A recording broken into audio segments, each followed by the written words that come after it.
அனைவருக்கும் வணக்கம். நான் உங்கள் குரு தங்கராஜன். ஏஜேஎஸ் அப்பா ஜோதிட சூத்திரம் ஆத்மா ஜீவா சரீரா முறையில் திருமண பொருத்தம் பார்க்க 64 விதிகள். இந்த ஆத்மா ஜீவா சரீரா அப்படின்னு சொல்லக்கூடியது ஏன் நாம் பயன்படுத்த வேண்டும், அல்லது ஆத்மா ஜீவா சரீராவை கொண்டு தெரிந்து கொள்ள வேண்டிய அவசியம் என்ன அப்படிங்கிற ஒரு கேள்வி வரும் பொழுது, ஒரு மனிதன் அல்லது ஒரு உயிரினம் அப்படின்னு எடுத்துக்கலாம்.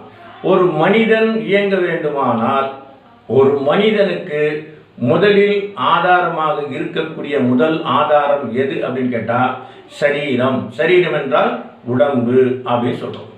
அப்போ உடம்பு தான் ஒரு மனிதனுடைய ஆதாரமாக இருக்கிறது. சரி, அந்த உடலானது இயங்க வேண்டுமானால், அது செயல்பட வேண்டுமானால், ஏன் அவர் பேச வேண்டுமானால், சிரிக்க வேண்டுமானால், பார்க்க வேண்டுமானால் அந்த உடம்பிலே உயிர் இருக்க வேண்டும், அதாவது ஜீவன் இருக்க வேண்டும். அதாவது சரீரமாகிய இந்த உடம்பில் ஜீவனாகிய உயிரானது இருந்தால்தான் இந்த உடம்பானது இயங்கும், செயல்படும். எனவே சரீரம் இயங்குவதற்கு ஜீவன் அவசியமாகிறது. இந்த நிலையில் அடுத்ததாக இந்த ஜீவன் என்று சொல்லக்கூடிய உயிரானதும் உடலானதும் சேர்ந்து இயங்குகிறது. அதே சமயத்தில் நீ எங்கே இருக்கிறாய் என்று கேட்டால், நான் எங்கே இருக்கிறேன் என்பதை அறிகின்ற அறிவு, அதுதான் ஆத்மா. அதாவது அறிவு சொரூபமானவன் என்று பொருள். அப்படியானால் சிகப்பு நிறத்தை பார்த்து, பச்சை நிறத்தை பார்த்து, மஞ்சள் நிறத்தை பார்த்து இது இன்ன மாதிரியான நிறம் என்று நீ சொன்னால் அனைவரும் அதை ஏற்றுக்கொள்கிறார்கள் என்று சொன்னால் உனக்கு அறிவு இருக்கிறது என்று பொருள். எனவே அறிதல் என்பதுதான் இங்கே முக்கியம். அந்த அறிதல் என்பது அறிவு. இந்த அறிவு ஜீவன் மற்றும் உயிருக்கு கிடையாது. அந்த ஜீவன் என்பது, உயிர் என்பது, அது உயிர் என்பது அனுபவத்திற்கான ஒன்றாக இருக்குமே தவிர அந்த அனுபவத்திலே ஏற்படக்கூடிய இனிப்போ அல்லது கசப்போ அதனுடைய சுவையை அந்த உயிரானது அனுபவிப்பதில்லை. அதை அறிகின்ற அறிவு அதாவது ஆத்மாவிற்கு சொந்தமானது. ஆத்மாதான் அறிவாக இருக்கிறது. ஆத்மாதான் எல்லாவற்றுக்கும் மூலமாகவும் இருக்கிறது.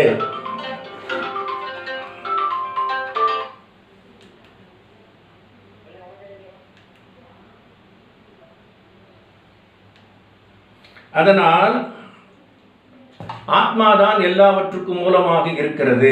எனவே ஆத்மா இல்லாமல், அதாவது அறிவு என்று சொல்லக்கூடிய விளக்கம் இல்லாமல் எந்த செயலும் இந்த உலகத்தில் நடைபெறாது. அதனால் ஆத்மா என்று சொல்லக்கூடிய அறிவும், அறிவுக்கு உறுதுணையாக இருக்கக்கூடிய உயிரும், உயிருக்கு உறுதுணையாக இருக்கக்கூடிய உடம்பும் ஆகிய 3 நிலைகளும் ஒன்றாக இணையும் பொழுதுதான் ஒரு மனிதனுடைய வாழ்க்கை, ஏன் ஒரு உயிரானது தன்னை வாழ்விடத்தில் அமைத்துக் கொள்கிறது.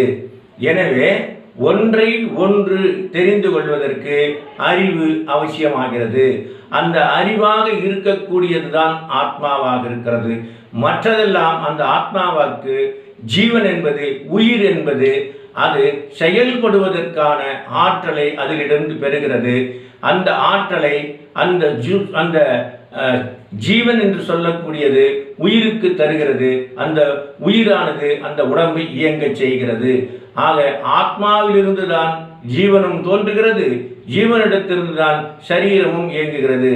எனவே ஆத்மா ஜீவா சரீரா என்ற முக்கூட்டு பரிமாணம் என்பது எப்பொழுதும் எல்லா உயிர்களுக்குமான பொதுவானது.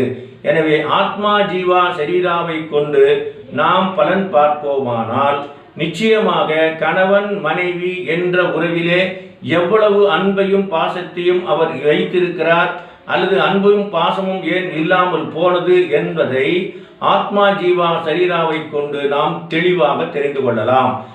ஆக இந்த ஜாதகர் பார்த்தீங்கன்னாக்கா கிருத்திகை நட்சத்திரத்தில் பிறந்தவர்.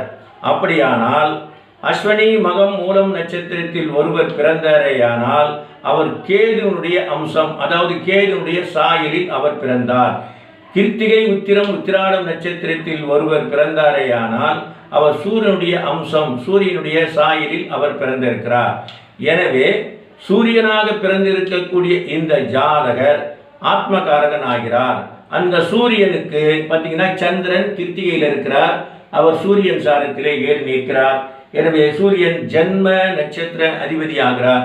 அந்த ஜென்ம நட்சத்திர அதிபதியானவர் ராகு சாரத்திலே ஏறுகிறார். அதற்கு 6லே இருக்கக்கூடிய ராகு சாரத்திலே ஏறுகிறார். ராகு பகவானோ நிழல் கிரகமாகிறார். எனவே ராகு பகவான் சாரத்தில் சூரியன் ஏறும் பொழுது இவர் இந்த குழந்தையானது குடும்பத்தினுடைய மூத்த குழந்தையாகவோ அல்லது ஆண் குழந்தையில் முதல் குழந்தை என்று சொல்லக்கூடிய வர்க்க மூலமாகவோ இவர் இருக்கிறார் என்று பொருள். அதே சமயத்தில் உயிர்காரகத்துவம் என்று வரும் பொழுது இவர் தலைமை பண்பை பெறுகின்ற அதே நேரத்திலே அடுத்ததாக இவருக்கு இன்னும் பல சோதனைகளும் வேதனைகளும் இருக்கிறது. காரணம், இந்த கிரகம் ஜீவ கிரகத்தின் சாரம் ஏறாமல் நிழல் கிரகத்தின் சாரத்தில் ஏறிய காரணத்தினால் திருமண தடை என்று சொல்லக்கூடியது இருந்து கொண்டிருக்கிறது என்பதை பார்க்கலாம். அதே சமயத்தில் லக்னம் 2 7ஆம் பாவத்திலே அவை இருக்குமானால் பெரிதாக அவை தடை செய்வதில்லை என்ற விதியையும் அதிலே இருக்கிறது. அதற்கும் மேலாக ராகு திசை நடக்கிறது. ராகு பகவான் பார்த்தீங்கன்னா புதன் சாரத்தில் இருக்கிறார், புதன் பகவான் குரு சாரத்திலே இருக்கிறார். ராகு பகவான் 2ஆம் பாவத்தில் இருக்கிறார், அவர் புதன் சாரத்திலே இருக்கிறார், லக்னாதிபதி சாரத்திலே இருக்கிறார். லக்னாதிபதியோ குரு சாரத்தில் 7ஆம் பாவாதிபதி சாரத்தில் இருக்கிறார். இப்பொழுது ராகு திசையிலே குரு புத்தி வந்துவிட்டது. குருவோ லக்னத்திற்கு 7ஆம் பாவ அதிபதி, அவர் பாரகாதிபதியும் அவரே, கலஸ்திர ஸ்தானாதிபதியும் அவரே, கலஸ்திர காரகனாகிய சுக்கரனுடன் கூடி நீச்சம் பெற்ற சனிச்சாரத்திலே ஏறி நின்றார். ராகு திசையிலே குரு புத்தி இப்பொழுது நடந்து கொண்டே இருக்கிறது.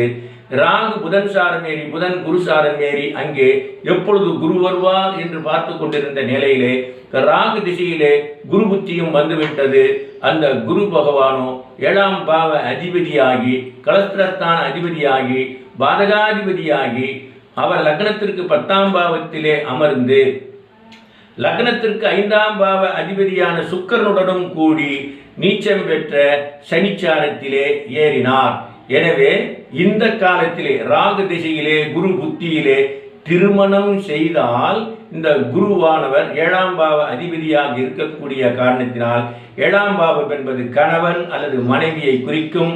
அந்த கிரகம் நீச்சசாரத்திலே ஏறி இருப்பதால் குருனுடைய புத்தியிலே இப்பொழுது திருமணம் செய்தால் அந்த திருமணம் ரத்தாகிவிடும்.